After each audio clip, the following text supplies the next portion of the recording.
Bonjour à tous, Jean-Marc Basseville, coach en entreprise et manager transition. Aujourd'hui, nous allons parler d'un sujet important et stratégique pour l'entreprise, le développement durable. En effet, le développement durable et sa green communication ne sont pas un luxe réservé exclusivement aux grands groupes. Remettons les choses en place. Qu'est-ce que le développement durable? Défini par le rapport Brundtland en 1987, il y a 25 ans déjà, c'est tout simplement le développement qui répond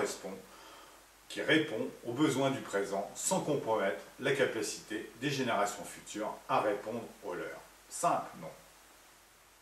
La majorité des PME l'utilisent naturellement, souvent de façon non informelle, mais avec de réelles valeurs.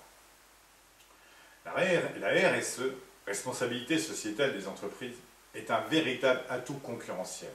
C'est un véritable enjeu transversal pour toutes les fonctions d'entreprise. Elle est un enjeu majeur de la stratégie commerciale et marketing de l'entreprise, quelle que soit leur taille et leur activité. Elle est devenue un point stratégique de la réussite commerciale de nombreuses entreprises. Et qui plus est, la RSE entraîne un véritable contrôle des coûts.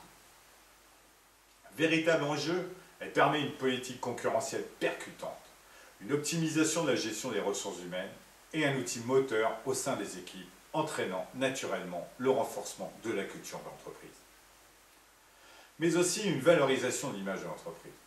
Les Français seraient prêts à acheter plus cher des produits d'entreprise et marques plus responsables en termes d'environnement ou de société, selon la dernière enquête de l'INSEE. Alors, par votre démarche RSE, vous capitaliserez sur votre image et votre réputation, et vous gagnerez un avantage concurrentiel certain, en dégageant un axe commercial de différenciation et bien sûr, gagnerez des parts de marché. Pour information, lors d'appels d'offres, un grand nombre de groupes exigent l'engagement RSE de leurs fournisseurs pour valoriser leur image. Mais aussi lors de la passation de marchés publics, il est obligatoire de prendre en compte la RSE des entreprises. La RSE n'est pas aussi contraignante qu'on le pense. Elle relève de ce qu'on appelle la soft law. Il n'existe pas de cadre réglementaire spécifique. Elle est fondée sur un corpus de normes et référentiels internationaux à qui on doit rendre des comptes. Mais de façon souple et évolutive.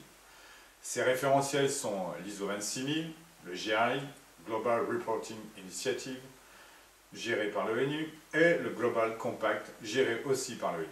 Leur objectif est de faire progresser et évoluer notre système pour le bien de tous.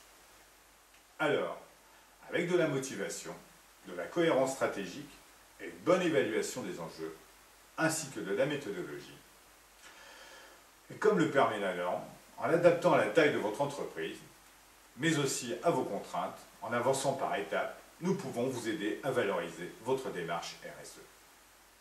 Et ensemble, en analysant et déterminant votre stratégie développement durable de façon simple et non contraignante, nous pourrons construire et adapter votre démarche RSE afin qu'elle devienne un véritable atout concurrentiel. Construire un plan de communication interne et externe afin de vous permettre de formaliser une communication développement durable réelle et percutante pour mettre en valeur votre démarche RSE auprès de vos clients, mais aussi auprès des pouvoirs publics. Et le tout de façon simple et non contraignante. Et communiquer comme les grands groupes. Et en plus, vous agissez pour le bien des générations actuelles et futures et devenez acteur du monde de demain pour un succès garanti. À bientôt.